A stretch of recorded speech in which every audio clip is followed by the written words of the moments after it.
بسم اللہ الرحمن الرحیم۔ شروع کرتا ہوں اللہ کے پاک نام سے جو بہت بڑا مہربان نہایت رحم والا ہے۔ دوستوں، بہنوں، بھائیوں، بزرگوں، السلام علیکم ورحمۃ اللہ وبرکاتہ۔ تاریخ اسلام میں حضرت خالد بن ولید کی داستان جاری ہے اور اس میں ہم یہاں پہ پہنچے ہیں جنگ یرموک۔ جنگ جاری ہے اور رومی بری طرح ناکام ہو کر پیچھے ہٹ رہے ہیں، لیکن مسلمانوں کی جسمانی حالت ایسی ابتر ہو گئی کہ وہ مزید لڑنے کے قابل نہ رہے۔ رومیوں نے تیسرا حملہ تازہ دم دستوں سے کیا۔ اب کے حملہ آوروں کی نفری بھی زیادہ تھی۔ مسلمانوں نے جذبے کے زور پر حملہ روکنے کی کوشش کی تھی، مگر جسم ہی نہ ساتھ دیں تو جذبہ ایک حد تک ہی کام آ سکتا ہے۔ وہ حد ختم ہو چکی تھی۔ مسلمانوں کے پاؤں اکھڑ گئے، ان کی ترتیب اور تنظیم ٹوٹ گئی۔ پیشتر اس طرح پسپا ہوئے کہ خیمہ گاہ تک جا پہنچے، اور جنہوں نے پسپائی کو قبول نہ کیا وہ درمیانی دستوں یعنی قلب کی طرف جانے لگے۔ سلار عمرو بن عاص رضی اللہ تعالیٰ بھاگنے والوں میں سے نہیں تھے۔ ان کے پاس محفوظہ میں 2000 سوار تھے جو وہاں موجود رہے۔ عمرو بن عاص رضی اللہ تعالیٰ نے 2000 سواروں سے رومیوں پر حملہ کر دیا۔ ان کی قیادت عمرو بن عاص نے خود کی۔ سواروں نے حملہ بہت تیز اور سخت کیا اور رومیوں کو کچھ پیچھے ہٹا دیا، لیکن رومیوں نے تازہ دم دستے آگے لا کر ان 2000 مسلمان سواروں کا حملہ ناکام کر دیا اور اتنا دباؤ ڈالا کہ مسلمان سوار منہ موڑ گئے۔ وہ تو جیسے بڑے ہی تیز اور تندو سلاب کے بھنور میں پھنس گئے تھے۔ یہ بھی ان کی بہادری تھی کہ وہ لڑائی میں سے زندہ نکل آئے اور خیمہ گاہ کی طرف چلے گئے۔ دشمن کو پیٹ دکھانے والوں پر اللہ کی لعنت۔ یہ مسلمان عورتوں کی آوازیں تھیں جو خیموں کے ڈنڈے ہاتھ میں لیے کھڑی تھی۔ عورتوں نے بھاگ آنے والے مسلمانوں پر لعن طعن اور طنز کے تیر برسائے، اور مورخوں نے اس موقع پر لکھا کہ بعض کو عورتوں نے ڈنڈے بھی مارے۔ بعض خدا کی قسم مسلمان خاوند اتنے ہی بغیرت نہیں ہو سکتے۔ یہ بیویوں کی آوازیں تھیں، وہ اپنے خامدوں سے چلا کر کہہ رہی تھی، کیا تم ہمارے خامد ہو جو ہمیں غیر مسلمانوں سے محفوظ نہیں رکھ سکتے؟ اس دور کے عربی رواج کے مطابق چند ایک مسلمان عورتوں نے دف اٹھا کر اس کی تال پر گیت گانا شروع کر دیا۔ یہ کوئی باقاعدہ ترانہ نہیں تھا، عورتوں نے خود گیت گڑ لیا اور گانے لگی، ہائے تمہاری غیرت کہاں گئی؟ اپنی ان بیویوں کو جو خوبصورت نیک بھی ہیں، حقیر اور قابل نفرت کفار کے پاس چھوڑ کر بھاگ رہے ہو، اس لیے کہ کفار ان کی اپنی ملکیت میں لینے، ان کی عصمتوں کی بے حرمتی کریں اور ان کو ذلیل اور خوار کر دیں۔ مسلمان پسمائی میں حق بجانب تھے۔ اتنی زیادہ نفری کے حملے کو روکنا ان کے لیے زیادہ دیر تک ممکن نہیں تھا، لیکن حضرت ابو عبیدہ رضی اللہ تعالیٰ نے ان عورتوں سے کہا تھا کہ وہ بھاگ آنے والوں کو ڈنڈے اور پتھر مارے، کہ وہ تاریخ اسلام کی پسپائی سے پاک رکھنا چاہتے تھے۔ ان کا مقصد پورا ہو گیا۔ بھاگ آنے والوں کو عورتوں نے نیا حوصلہ دیا، ان کا خون کھول اٹھا اور وہ واپس چلے گئے۔ عمرو بن عاص رضی اللہ تعالیٰ نے جلدی منظم کیا اور رومیوں پر جوابی حملے کی تیاری کرنے لگے۔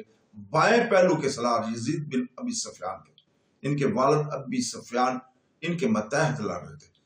اس پہلو پر بھی رومیوں نے حملہ کیا تو جو مسلمانوں نے روک کر پسپا کر دیا تھا۔ دوسرا حملہ جس رومی دستے نے کیا وہ زنجیروں میں بندھا ہوا تھا۔ 10 سپاہی ایک زنجیر کے بندھے ہوئے تھے۔ زنجیریں اتنی لمبی تھی کہ سپاہی آسانی سے لڑ سکتے تھے، کیونکہ اس دستے کے سپاہی زنجیروں کے ذریعے ایک دوسرے سے منسلک تھے، اس لیے ان کے حملے کی رفتار تیز نہیں تھی۔ مجاہدین نے پہلا حملہ بڑے جانب فشانی سے روکا اور رومیوں کو پسپا کرنے کے لیے انہیں چند گھنٹے لڑنا پڑا تھا۔ اس کے فوراً بعد تازہ دم دستوں کا حملہ روکنا ان کے لیے محال ہو گیا۔ حملہ آوروں کی نفری 3 گنا تھی۔ چنانچہ مسلمانوں کے جسموں نے ان کے جذبوں کا ساتھ نہ دیا اور ان کے پاؤں اکھڑ گئے اور وہ پسپا ہونے لگے۔ ان کی عورتوں کے خیمے ان کے پیچھے محفوظ فاصلے پر موجود تھے۔ پسپا ہونے والوں میں ان کے سلار کی والد ابی سفیان بھی تھے۔ وہ کوئی معمولی شخص نہیں تھے، قبیلے کے سرداروں میں سے۔ قبول اسلام سے پہلے انہوں نے مسلمانوں سے کئی لڑائیاں لڑی تھیں اور مسلمانوں کی تباہی اور بربادی میں پیش رہتے تھے۔ قبول اسلام کے بعد بھی وہ بدلے ہوئے کردار میں اہم حیثیت کے مالک رہے، لیکن رومیوں کے سلاب کے آگے ٹھہر نہ سکے اور عورتوں کے کیمپ کی طرف پسپا ہوئے۔ وہاں بھی عورتوں نے پسپا ہو کر آنے والوں کا استقبال ڈنڈوں سے کیا۔ ان میں ابی سفیان کی بیوی ہند بھی تھی، وہ ان کی طرف دوڑی آئیں اور ڈنڈا آگے کر کے انہیں روک لیا۔ اے ابن حرب، ہند نے ابن سفیان سے کہا، تو کدھر بھاگا آ رہا ہے؟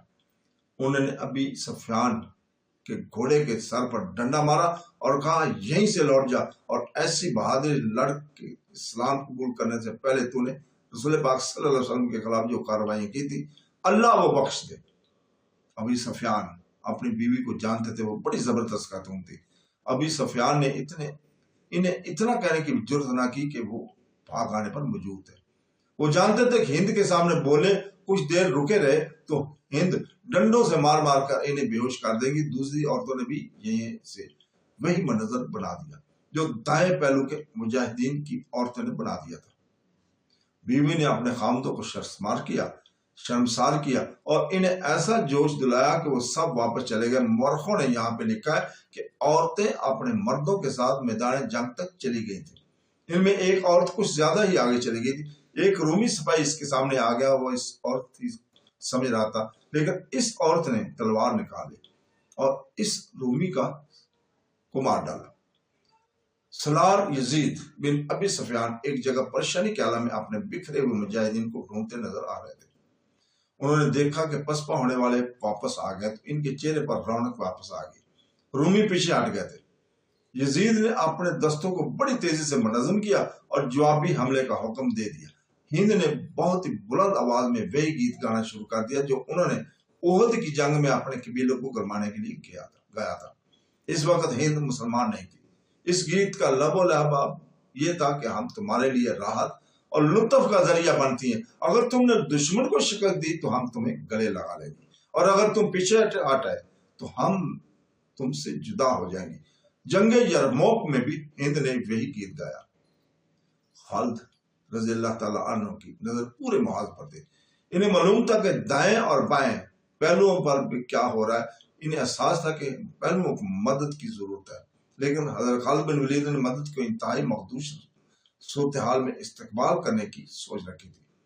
انہیں خبریں مل گئی تھی کہ دایاں پہلو پسپا ہو گیا اور بایاں پہلو بھی بکھر کر پیچھے ہٹ گیا ہے۔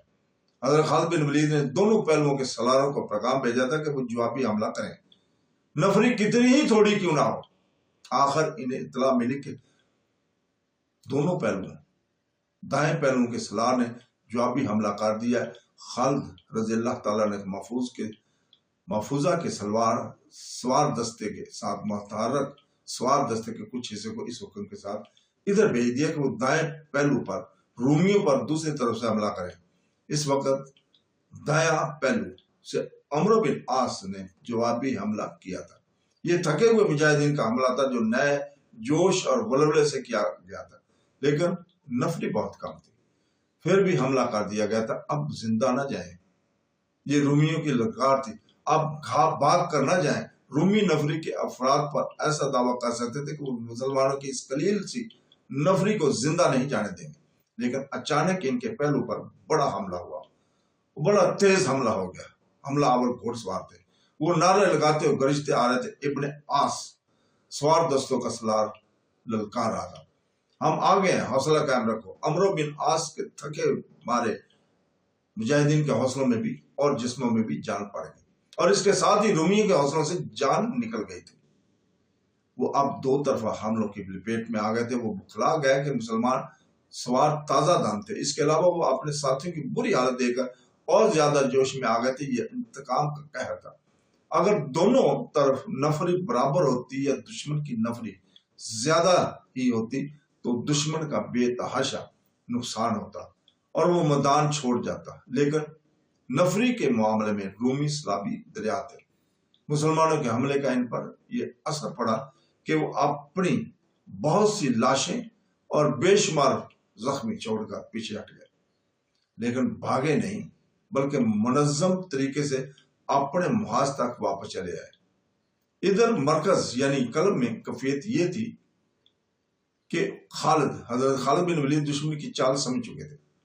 رومی ابھی تک مسلمانوں کے قلب کے سامنے موجود تھے۔ وہ ہلکا سا حملہ کر کے پیچھے ہٹ جاتے تھے حضرت خالد بن ولید جان گئے کہ دشمن انہیں مصروف رکھنا چاہتا ہے تاکہ وہ اپنے پہلوؤں کی طرف توجہ نہ دے سکیں۔ حضرت خالد بن ولید کو دائیں بائیں پہلوؤں کی اطلاعیں مل گئی تو انہوں نے مہان کا پلان بیکار کرنے کا طریقہ سوچ لیا۔ پہلے تو انہوں نے دائیں پہلو کو مدد بھیجی، پھر بائیں طرف توجہ دی جہاں کے سالار یزید بن ابی سفیان تھے۔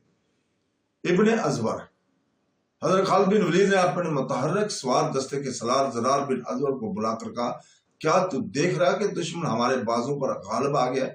دیکھ رہا ہوں اپنے ابن ولید، زرار نے کہا، میں تیرے حکم کا منتظر ہوں، کیا تو دیکھ نہیں رہا کہ میرا گھوڑا کس بے چینی سے کھر مار رہا ہے؟ بائیں پہلو پر جلد جا، ابن زوار خالد نے کہا۔ سوار دستہ اپنے ساتھ لے اور یزید کی مدد کو اس طرح پہنچ کہ جن رومیوں کے ساتھ وہ الجھا ہوا ہے ان پر پہلو سے حملہ کر دو۔ کس حال میں ہے یزید؟ زرار نے پوچھا۔ حال جو مجھے بتایا گیا میں کیسے بیان کروں؟ حضرت خالد بن ولید نے کہا، ابھی سفیان جو کبھی ہمارے قبیلے قریش کی آنکھ کا تارا تھا وہ بھی پسپا ہو گیا۔ دوسری اطلاع ملی ہے کہ پسپا ہو کر آنے والے پھر آگے چلے گئے، لیکن تو جانتا ہے کہ حوصلہ ایک ضرب کھا لے تو دوسری ضرب کھانے کی تاب نہیں رکھتا۔ اللہ تعالیٰ ہم سب کو حوصلہ دے گا۔ زرار بن ازور نے کہا، زرار تاریخی جنگجو تھے، دل میں اللہ تعالیٰ اور رسول پاک صلی اللہ علیہ وسلم کا عشق، زبان پر اللہ اور رسول پاک صلی اللہ علیہ وسلم کا نام، اور ان کی تلوار اللہ کے نام پر چلتی تھی۔ وہ تو اپنی جان سے لا تعلق ہو چکے تھے۔ حضرت خالد بن ولید کا حکم ملتے ہی انہوں نے اپنے سوار دستے کو ساتھ لیا اور یہ دستہ اپنی ہی اڑی ہوئی گرد میں غائب ہو گیا۔ وقت بعد دوپہر کا تھا، اس وقت گرمی جھلسا رہی تھی، گھوڑے پسینے میں نہا رہے تھے، پیاس سے مجاہدین کے منہ کھل گئے اور ان کی روحیں پانی کی نہیں دشمن کے خون کی پیاسے تھے۔ زرار بن ازور کے دستے نے ان رومیوں پر ایک پہلو سے حملہ کیا جنہیں یزید نے اپنے حملے میں الجھا رکھا تھا۔ یہ رومی زنجیر بندے تھے، انہیں پہلی بار احساس ہوا کہ زنجیریں نقصان بھی دے دیا کرتی ہیں۔ پہلے بتایا جا چکا ہے کہ 10 آدمی ایک ہی زنجیر میں بندھے ہوئے تھے۔ تو دوستو اس کے ساتھ ہی آج ہم اجازت چاہتے ہیں، کل ہم انشاءاللہ تعالیٰ آگے کی قسط میں یہیں سے شروع کریں گے۔ کل تک کے لیے اجازت، اللہ حافظ۔